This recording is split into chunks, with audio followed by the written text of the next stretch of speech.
আপনি কি ওই মাকড়সার জাল দেখতে পাচ্ছেন? মাকড়সারা ভীষণ পরিশ্রম করে এটা তৈরি করে। নিজের শরীরের রস দিয়ে এই জাল বোনে। আপনি কি এটার উদ্দেশ্য জানেন? আসলে মাকড়সা এই জালে ছোট কীটপতঙ্গ ধরে তাদেরকে খাদ্যরূপে গ্রহণ করে। কিন্তু আপনি কি এই কথা জানেন যে একদিন মাকড়সা নিজেই নিজের জালে জড়িয়ে মৃত্যুবরণ করে থাকে? বলুন, কি করেন আপনি এই জাল দেখতে পেলেই মুছে ফেলেন এর অস্তিত্ব, তাই না? তেমনি অন্যদিকে পাখির বাসা, পাখিরাও ভীষণ পরিশ্রম করে এটা তৈরি করে। কিন্তু যদি পাখি একদিন এটা ছেড়ে চলে যায়, তাহলেও লোকে এটা নষ্ট করে দেয় না। কারণটা কি? এর কারণ হলো এর নির্মাণ জীবন সঞ্চারের জন্য করা হয়েছিল, নষ্ট করার জন্য নয়। তাই মনে রাখবেন, জীবনে আপনার পরিশ্রম যতই বেশি হোক না কেন, যদি আপনার লক্ষ্য শুভ না হয়, তাহলে আপনারও বিনাশ নিশ্চিত। তাই সৃজন করতেই থাকুন আর মুগ্ধ হয়ে বলুন, রাধা রাধা।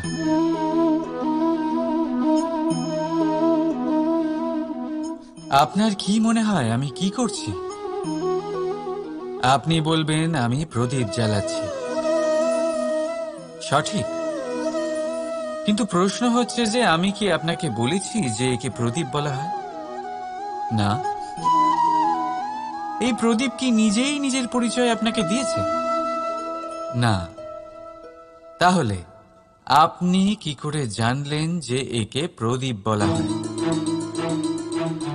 উত্তর হচ্ছে প্রকাশ, যে স্বয়ং জ্বলে অন্ধকারের মধ্যে সংসারকে পথ দেখায়, সেটাই প্রদীপ। যা নিরাশার মাঝে আশার আলো প্রদর্শন করে, সেটাই প্রদীপ। অপর দিকে আছে সাপ, যাকে না দেখেও তার ফনার আওয়াজ শুনেই লোকে ভয় পেয়ে যায়। তার মানে ব্যক্তির পরিচয় তার কর্মের দ্বারা পাওয়া যায়। তাই আপনার এটা বলার প্রয়োজন নেই যে আপনার পরিচয় কি। এটা আপনার কর্মই নিশ্চিত করবে যে লোকে আপনাকে প্রদীপ ভেবে ভালোবাসবে নাকি সাপ ভেবে ভীত হয়ে থাকবে। রাধা রাধা। সময় কত বিচিত্র হয়। সময় আমাদের পক্ষে থাকলে আমরা নিজেদের রাজা মনে করে নিই, আর সেই সময় যদি বিপক্ষে চলে যায়, তাহলে নিঃস্ব হতে সময় লাগে না। তাই মানুষের একটা অভ্যেস আছে, খারাপ সময়ের জন্য কিছু সঞ্চয় করা। আত্মীয়, বন্ধু খারাপ সময় পাশ থেকে সরে যায়। যশ, মান প্রতিকূল সময় চিরস্থায়ী হয় না। তাই মানুষ মনে করে অর্থ সঞ্চয় করাই শ্রেয়। অর্থের কোনো হৃদয় নেই যা সময়ের সাথে পরিবর্তিত হবে। সংসার বলে সর্বদা অর্থ সঞ্চয় করতে থাকুন। খারাপ সময় অবশ্যই কাজে লাগবে, কিন্তু আমি বলবো শুভ কর্ম করতে থাকুন, আনন্দে থাকুন, নিজের ওপর আর ঈশ্বরের ওপরে বিশ্বাস রাখুন। খারাপ সময় কখনো আসবেই না। রাধা রাধা। প্রকৃতি মানুষকে এক বিশেষ শক্তি দিয়েছে, অন্য জীবের থেকে বেশি শক্তি দিয়েছে। স্মরণ শক্তি। এই শক্তি মানুষকে অন্য জীবের থেকে ভিন্ন করে, ইতিহাস রচনা করার প্রেরণা দেয়, জ্ঞানকে বংশানুক্রমে এগিয়েও নিয়ে যায়। আর যারা ভুলে যান, অধিকাংশ সময় তারা উপহাস আর দয়ার পাত্র হয়ে যান। কিন্তু এটাই কি প্রকৃত রূপে সত্য? না। এই স্মরণ শক্তি মানুষের বিকাশের সব থেকে বড় বাধা হয়ে দাঁড়ায়। তার মনকে দূষিত করে দেয়। খারাপ অভিজ্ঞতা, কারোর করা বিশ্বাসঘাতকতা, কারোর কটাক্ষ বেশিরভাগ মানুষই ভুলতে পারেন না, আর তারপর প্রতিশোধ নিতে উদ্যত হন। প্রথমে সময় নষ্ট করেন প্রতিশোধের প্রস্তুতিতে, আর তারপর সময় নষ্ট করেন প্রতিশোধ নেওয়ার সুযোগ খুঁজতে। যদি সন্তুষ্টি পেতে চান, যদি জীবনে আনন্দ পেতে চান, তাহলে স্মরণ শক্তির সদ্ব্যবহার করুন। নিজের স্মরণ শক্তিকে চালনা করুন শুধুমাত্র ভালো কথা আর ভালো স্মৃতির দিকে। জীবনে আনন্দ পাবেন। রাধা রাধা। মানুষ নিজের পরিবারের জন্য কত কিছুই না করে, দিন রাত পরিশ্রম করতে থাকে যাতে তার পরিবারের প্রয়োজন পূরণের জন্য অর্থ রোজগার করতে পারে। কিন্তু শুধু অর্থ রোজগার করাটাই কি যথেষ্ট? আপনি বলবেন, হ্যাঁ নিশ্চয়ই, অর্থ দিয়ে সব কিছু পাওয়া যায়, বিদ্যা পাওয়া যায়, বাড়ি পাওয়া যায়, ওষুধ পাওয়া যায়, আর কত কিছুই না পাওয়া যায়। এই সব একটা পর্যায় পর্যন্ত সঠিক, কিন্তু একটু মন দিয়ে ভেবে দেখুন, যখন কোনো শিশু অসুস্থ হয়ে পড়ে তখন সে ওই তিক্ত ওষুধ কেন খেয়ে নেয়? এই জন্য কারণ ওর পিতা সেই ওষুধ অর্থ দিয়ে কিনেছে? না, বরং এই জন্য কারণ তার পিতা যে তার সামনে দাঁড়িয়ে, তার ওপরে তার বিশ্বাস আছে। বিশ্বাস আছে যে উনি তার কিচ্ছু হতে দেবেন না। এই বিশ্বাস, এই সংস্কার, এই শিক্ষা কখনো অর্থ দিয়ে পাওয়া যায় না। এটা পাওয়া যায় সেই সময় থেকে যা মাতা পিতা তাদের সন্তানের সাথে কাটিয়েছেন। তাই জীবনে অর্থ অবশ্যই উপার্জন করুন, কিন্তু নিজের পরিবারকেও সময় দিন, আনন্দ পাবে। রাধা রাধা। বিরোধিতা এমন এক শব্দ যা শুনে আমরা সবাই ভয় পেতে থাকি। যদি কেউ আমাদের বিরোধিতা করে তা আমাদের সহ্য হয় না। আমরাও কারোর বিরোধিতা করে কোনো শত্রুতা করতে চাই না। এই ধরনের ভাবনা আমাদের মনে আসতেই থাকে। কিন্তু বিরোধিতা, এই শব্দ আপনার শান্তির জন্য, আপনার সুখের জন্য কতটা গুরুত্বপূর্ণ তা আপনারা জানেন না। তাই যদি কাল এসে কেউ আপনার বিরোধিতা করে, তখন সবার আগে নিজেকে যাচাই করুন। আপনি কি ভুল করেছেন? আপনার দোষ কি?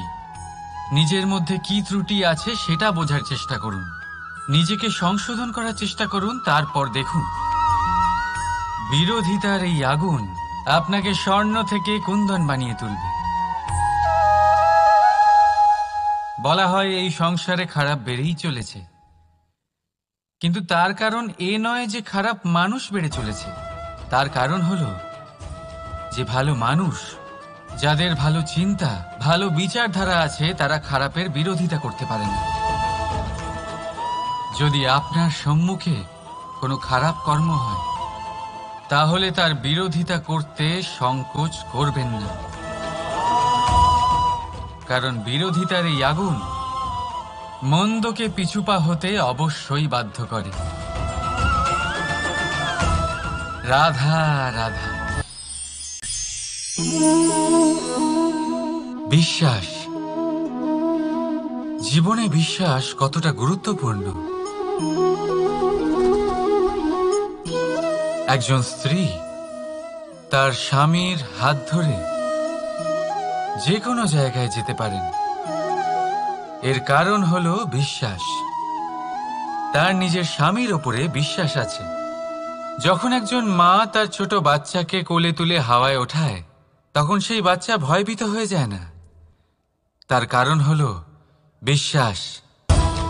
তার বিশ্বাস আছে যে তার মা তার কিচ্ছু হতে দেবে না। এক বৈদ্যের দেওয়া ঔষধ সন্তান কিছু না বুঝে শুনেই খেয়ে ফেলে। সেই বৈদ্যের জ্ঞানের বিষয়ে তার কোনো ধারণাই থাকে না। শুধু নিজের পিতার উপরে বিশ্বাস আছে যে তার পিতা তাকে খারাপ কিছুই দেবে না। যখন এই সংসারের প্রতিটা বন্ধন বিশ্বাসের উপরে দাঁড়িয়ে আছে, তাহলে কেন এই বিশ্বাসকে আমরা জীবনে আনতে পারি না? আপনি নিজেই দেখুন, এই বিশ্বাস নিজের জীবনে এনে দেখুন, সবকিছু আরো সুন্দর হয়ে যাবে। তাই ভালোবেসে বলুন, রাধা রাধা।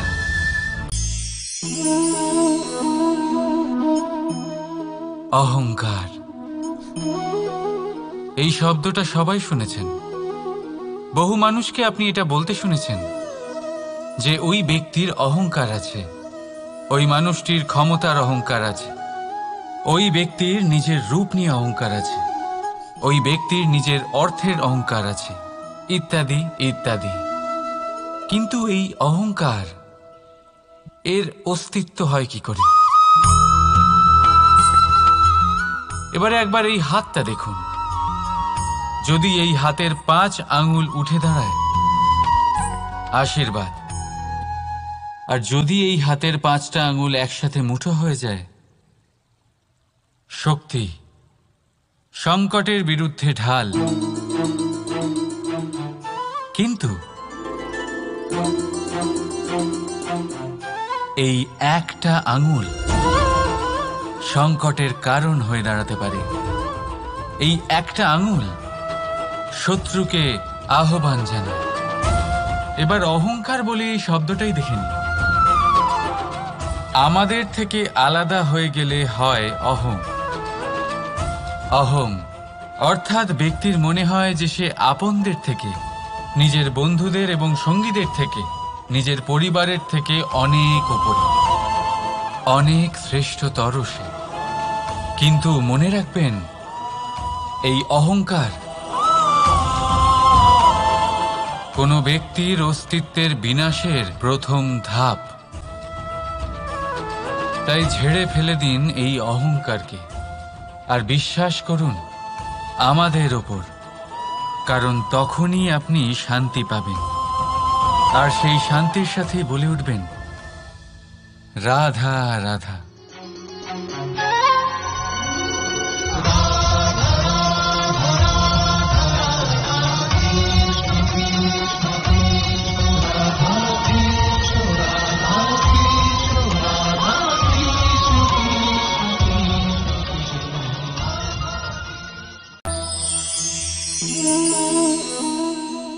সাফল্য।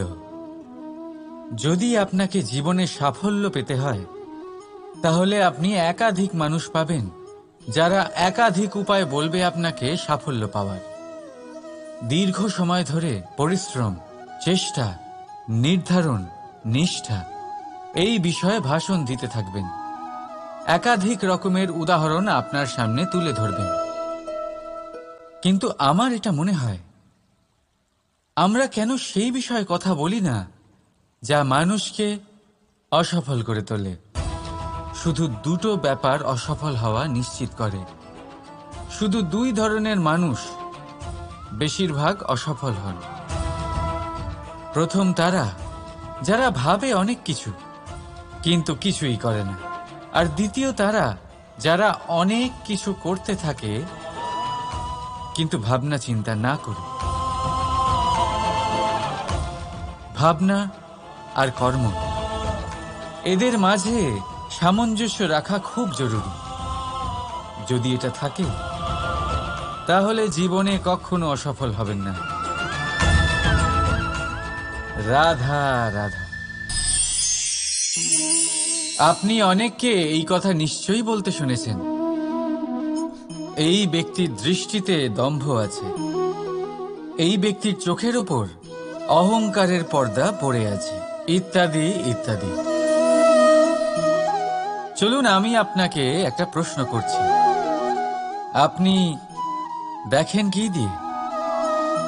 দৃষ্টি দিয়ে নাকি দৃষ্টিভঙ্গির সাহায্যে? ভাবুন। চিন্তায় পড়ে গেলেন নিশ্চয়ই।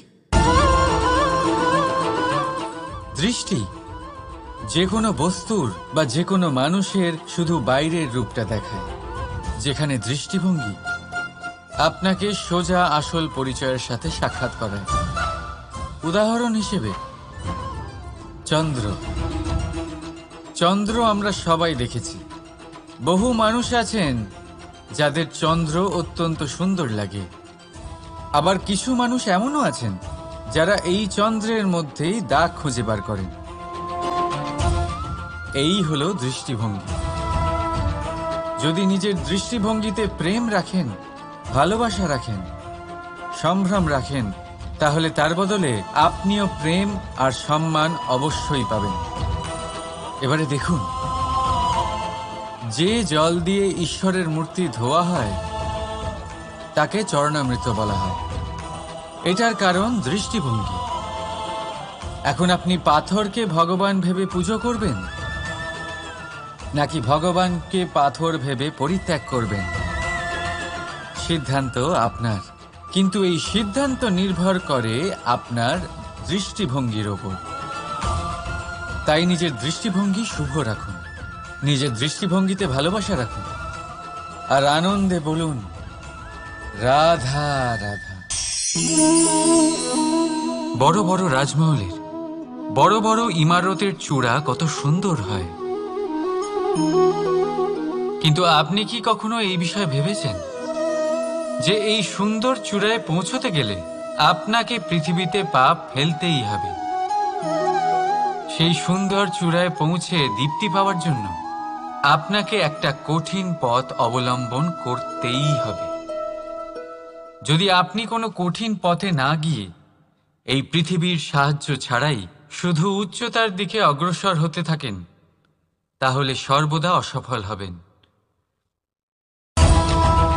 সেই জন্য নিজের স্বপ্ন পূরণের এই যাত্রাতে নিজের পথ কখনোই হারাবেন না, নিজের পথ থেকে সরবেন না। যদি এমন করেন তাহলে তো আপনার স্বপ্ন পূরণ হবেই না, তার সাথে আপনি নিজের পথও হারাবেন। রাধা রাধা। কৌতুক অর্থাৎ হাসি, এটা জীবনে কতটা গুরুত্বপূর্ণ। আমরা সর্বদাই হাসতে চাই, আমরা সর্বদা অন্যের মুখে এই হাসি দেখতে চাই। কিন্তু এই কৌতুক অনেক প্রকারের হয়, আর এই কৌতুকের ভিত্তি কি সেটাও খুব গুরুত্বপূর্ণ। কৌতুক কেবল তখনই পাবেন যখন তা শুদ্ধ মন থেকে আসবে। কৌতুক তখনই পাবেন যখন তা সামনের জনকেও হাসিয়ে তার কষ্ট হরণ করবে। এবারে যদি কৌতুক হিংসার থেকে বেরোয়, তখন তা কটাক্ষ হয়ে যায়, সামনের মানুষের মনে আঘাত করে। তারপরে সে তৈরি থাকে যে কখন আপনার উপরে আবার প্রহার করতে পারবে। তাই যদি হাস্য কাউকে ছোট করার জন্য হয়, তা হাস্য নয়, উপহাস হয়ে যায়। আর তা সামনের জনকে আনন্দ নয়, শুধু অপমান দেবে। আর অপমানিত ব্যক্তির মন তিক্ত হয়ে থাকে। তাই মনে রাখবেন যে এই কৌতুক যেন কৌতুকই থাকে, তা উপহাস বা কটাক্ষ না হয়ে যায়। রাধা রাধা। মানুষ, এই শব্দের সূচনা হয় মন থেকে, আর সেই জন্যই হয়তো আমাদের এই মন এতটা গুরুত্বপূর্ণ। এবারে দেখুন না, আমাদের মনই সবকিছু চালনা করে। মনই সেই যে কল্পনা করে, মনই সেই যা কল্পনাকে বাস্তবে পরিণত করার জন্য পরিশ্রম করতে আমাদের প্রেরণা যোগায়। মনই সেই যা লোভের জালে জড়িয়ে পড়ে। মনই সেই যা অভিমানের পর্দা দিয়ে ঢেকে যায়। আর এই মনই সেই যা আপনাকে বিনাশের দিকে টেনে নিয়ে যেতে পারে। কিন্তু যদি তা পরোপকার করার ইন্ধন পায়, তাহলে এমন কোনো মহান কাজ নেই যা আপনি করতে পারবেন না। কিন্তু এই মন কি? এটা বোঝানো যায় দুটো শব্দের মাধ্যমে, দুটো সহজ শব্দ। প্রথম, একজন কুশল সেবক। দ্বিতীয়, একজন সংকটপ্রবণ মালিক। যদি আপনার এই মন আপনার নিয়ন্ত্রণে থাকে, তাহলে সে হলো আপনার সেবক। তাই আপনার অস্তিত্ব আছে। কিন্তু যদি আপনার মন আপনার কর্মের ওপরে নিয়ন্ত্রণ করে, তাহলে এই মন আপনার মালিক, আর তখন আপনার বিনাশ নিশ্চিত। তাই নিজের এই মনকে নিয়ন্ত্রণে রাখুন, কিন্তু ভালোবেসে। আসুন আমার সাথে আনন্দে বলুন, রাধা রাধা। এই সূঁচ দেখতে পাচ্ছেন আপনি? এটা শুদ্ধ লোহা দিয়ে তৈরি।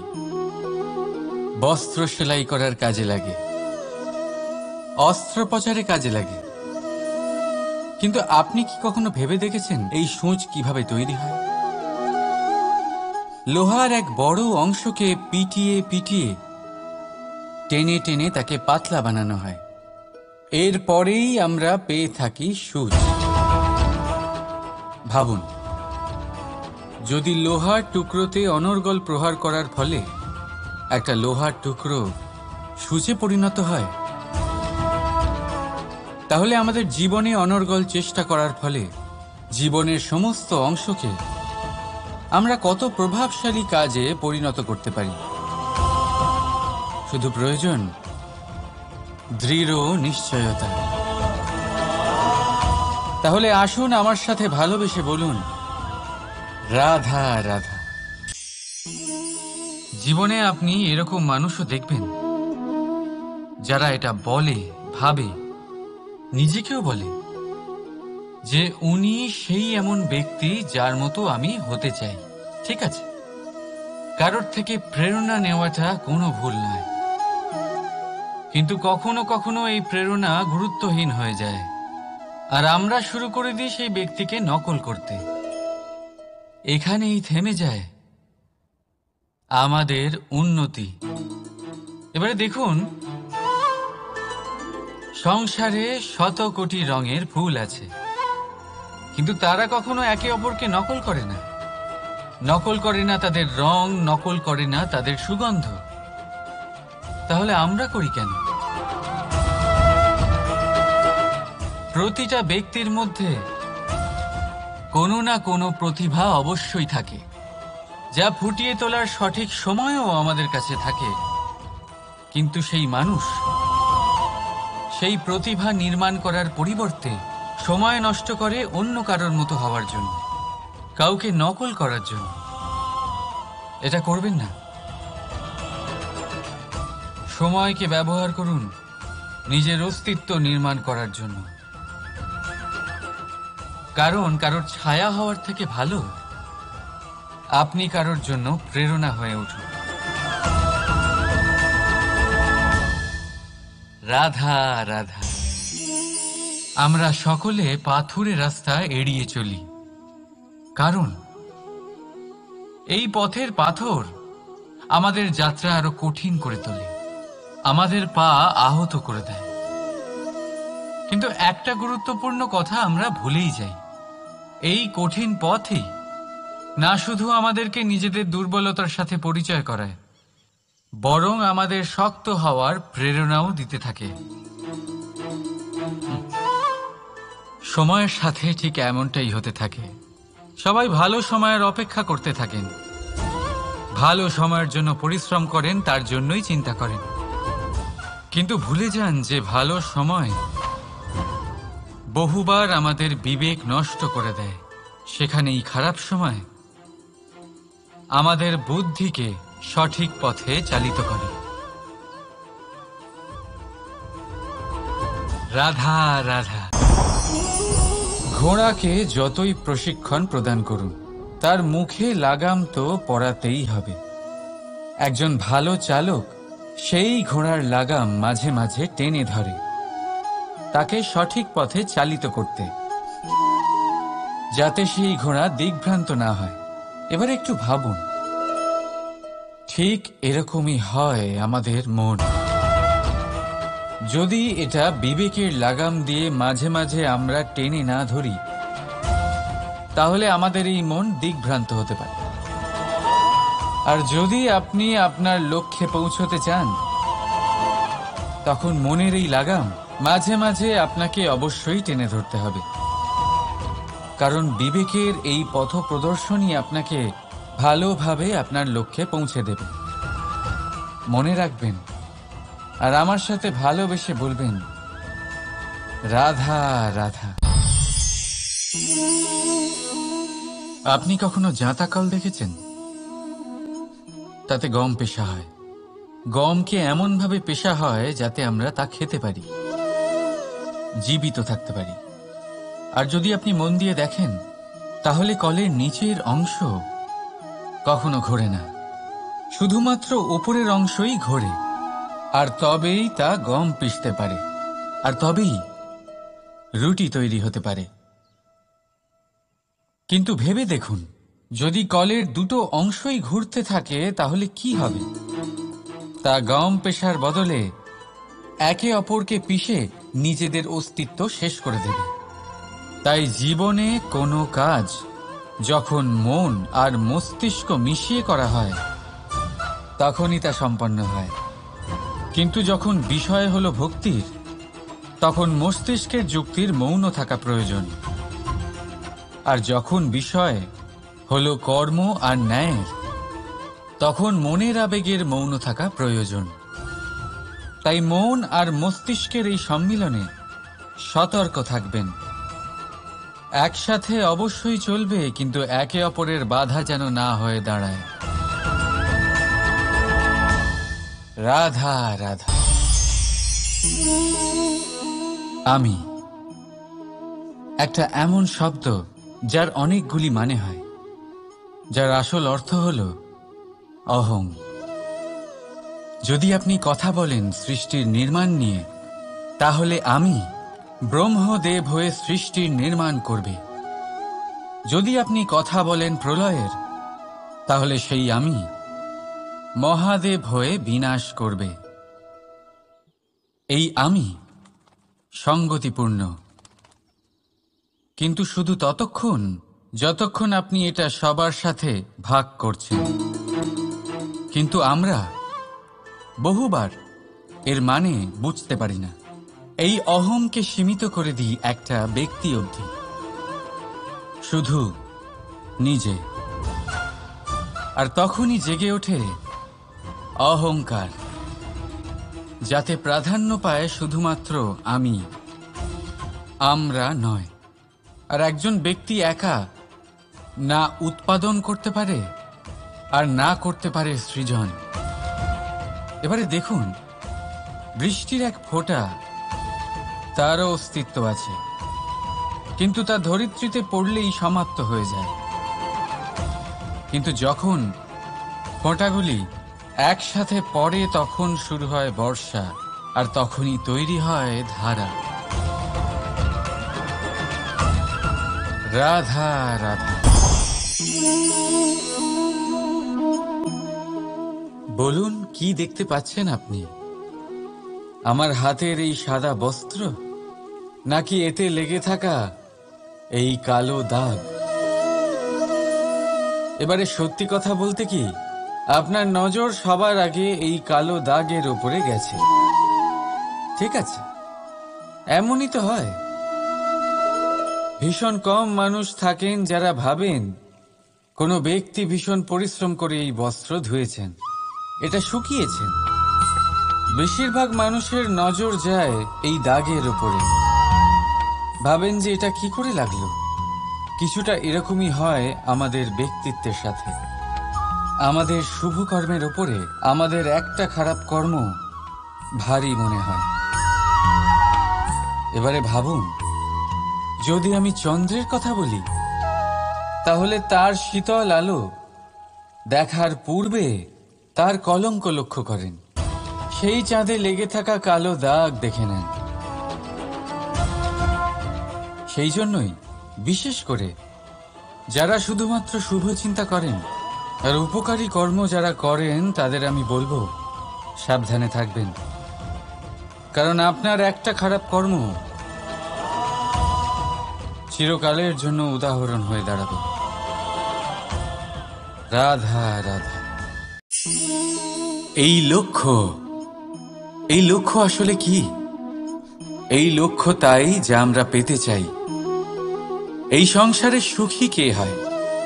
সুখী সেই যে তার লক্ষ্য পেয়ে গেছে।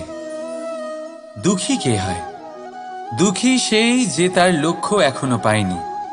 এবারে প্রশ্ন এখন এটাই যে লক্ষ্য সবাই পেতে চায়, লক্ষ্য পাওয়ার জন্য সবাই প্রাণপণ চেষ্টাও করে, তাহলে সবাই তাদের লক্ষ্যে পৌঁছতে পারে না কেন? ঠিক আছে, কোথাও না কোথাও কিছু না কিছু কমতি থেকেই যায়, যাই বাধা থাক। আজকে আমি আপনাকে একটা উপায় বলবো এই লক্ষ্য পাওয়ার জন্য।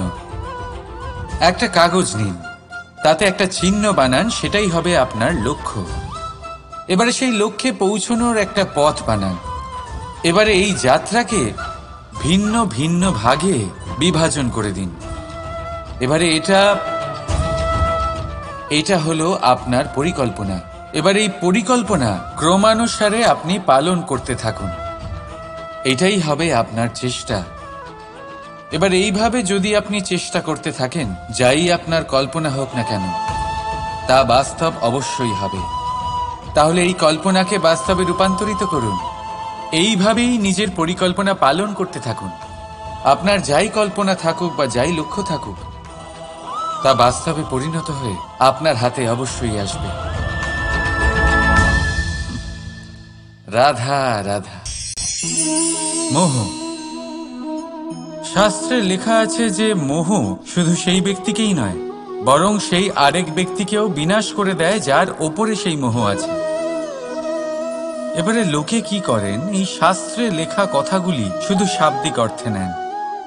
এই মোহ দেখুন, এটা শুভও হতে পারে, শুধু এর রূপ ভিন্ন ভিন্ন হয়। এটা ভালো করে বুঝতে হবে।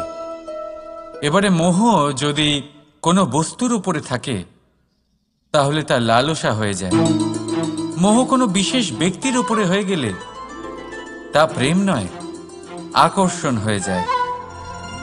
মোহ কোনো চাহিদার উপরে হয়ে গেলে তা বাসনা হয়ে যায়। মোহ বিজয়ের উপরে হয়ে গেলে তা কুণ্ঠা হয়ে যায়। মোহ নিজের সংস্কৃতির উপরে হলে আপনাকে সংস্কৃতির রক্ষক বানায়। যদি এই মোহ নিজের গুণের উপরে হয় তাহলে সেই শিল্প দ্বারা আপনি এই সংসারে অদ্ভুত সব কাজ করতে পারবেন। এবারে এটা আপনার উপরে নির্ভরশীল যে এই মোহকে আপনি সৃজনের আধার বানাতে চাইবেন নাকি বিনাশের অস্ত্র বানাতে চাইবেন। ভেবে দেখুন, সিদ্ধান্ত আপনার। রাধা রাধা। বাবার এক মিত্র ছিলেন, বড়ই দুঃখী ছিলেন, বিপদে পড়েছিলেন। কি করবেন?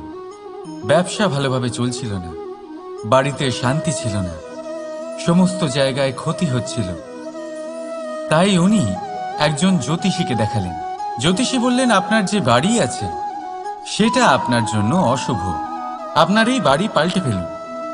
উনি বাড়ি পাল্টে ফেললেন, তবুও ওনার সমস্যার সমাধান হলো না। তারপর একজন জ্ঞানী ব্যক্তি ওনাকে বললেন যে আপনার জামা কাপড়ের যে রং সেটা বিপদকে আমন্ত্রণ জানাচ্ছে, এই জামা কাপড়গুলিকে পাল্টে ফেলুন। উনি সেগুলো পাল্টে ফেললেন, তাও সমস্যার সমাধান হলো না।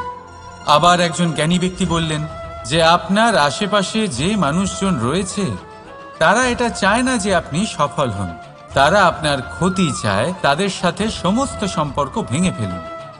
তো উনি সম্পর্ক ভেঙে ফেললেন, কিন্তু তাতেও ওনার জীবনে কোনো পরিবর্তন এলো না। তার মানে তিনি বাড়ি পাল্টালেন, জামা কাপড় পাল্টালেন, সম্পর্ক পাল্টালেন, যেটা পাল্টালেন না তা হলো স্বভাব। এই যে স্বভাব, এটা অত্যন্ত গুরুত্বপূর্ণ। এই স্বভাবই আপনার ব্যক্তিত্ব তৈরি করে। তাই নিজের স্বভাব শুধরে ফেলুন, তাতে ভালো পরিবর্তন আনুন, সব কিছু ভালোই হবে।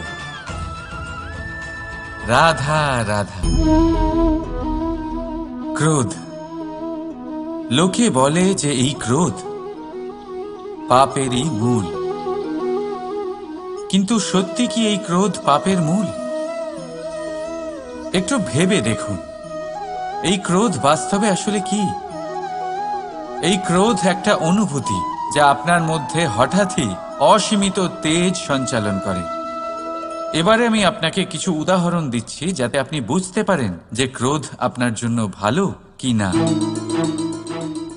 যদি কারোর সাথে অন্যায় হয় আর এটা দেখে আপনার ক্রোধ হয়, আর এই ক্রোধ আপনাকে তার সাহায্য করতে প্রেরণা যোগায়, তাহলে এই ক্রোধ অবশ্যই ভালো।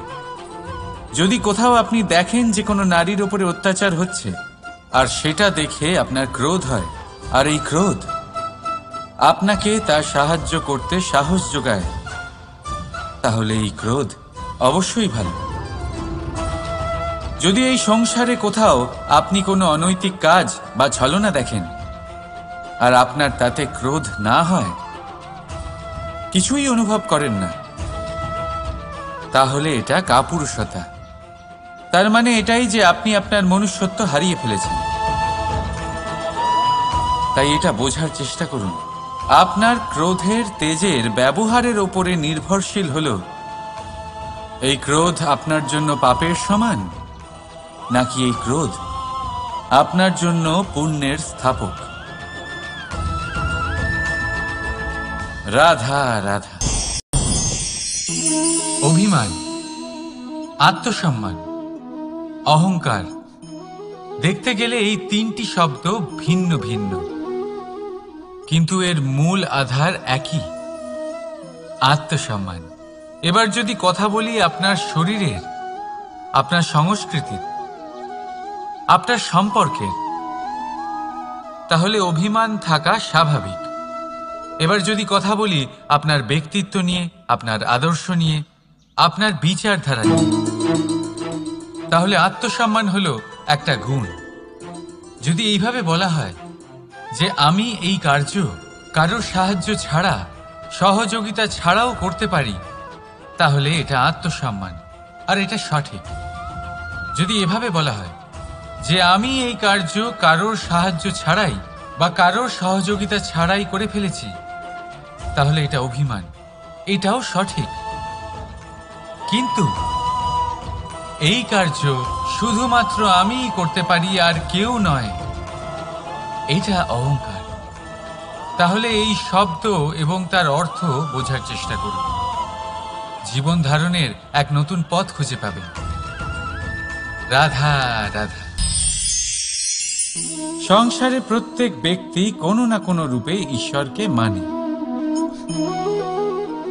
কেউ মূর্তি রূপে, তো কেউ তত্ত্ব রূপে, কেউ ভাবনা রূপে, আবার কেউ স্বভাব রূপে। কেউ নিজের মধ্যে পরমাত্মা খোঁজে, আবার কেউ অন্যের মধ্যে। কারোর কাছে জ্ঞানই পরমাত্মা। সংসারে প্রত্যেক মানুষই কোনো না কোনো রূপে তার ঈশ্বরকে পেয়েই যান। কিন্তু একটা কথা বলবো, ঈশ্বর প্রথমেই নিজের একটা স্বরূপ পৃথিবীতে আপনার কাছে পাঠিয়ে দিয়েছেন। সেই স্বরূপ হলো আপনার মাতা, আপনার মা। সেই মা যিনি আপনাকে জন্ম দিয়েছেন, আপনাকে বাঁচতে শিখিয়েছেন, আপনাকে সংস্কার দিয়েছেন। যদি আপনি কখনো কোনো অনুচিত পথে অগ্রসর হয়েছেন, তখন তিরস্কার করে আপনাকে সঠিক পথে এনেছেন। যদি আপনি এই সংসারে অসফল হয়েছেন, তখন তার আঁচলের উষ্ণতা দিয়ে আপনাকে আশ্বাস জুগিয়েছেন। সেই সমস্ত কাজ করেন এই মা, যা ঈশ্বরও করেন। সেই জন্য মনে রাখবেন যে এই সংসারে আপনার সবচেয়ে প্রথম ঈশ্বর যদি কেউ থাকে, তাহলে তা আপনার মা। প্রত্যেক প্রতিমাতেই ঈশ্বর নাই থাকতে পারে, কিন্তু প্রত্যেক মায়ের মধ্যে ঈশ্বর অবশ্যই থাকে। রাধা রাধা।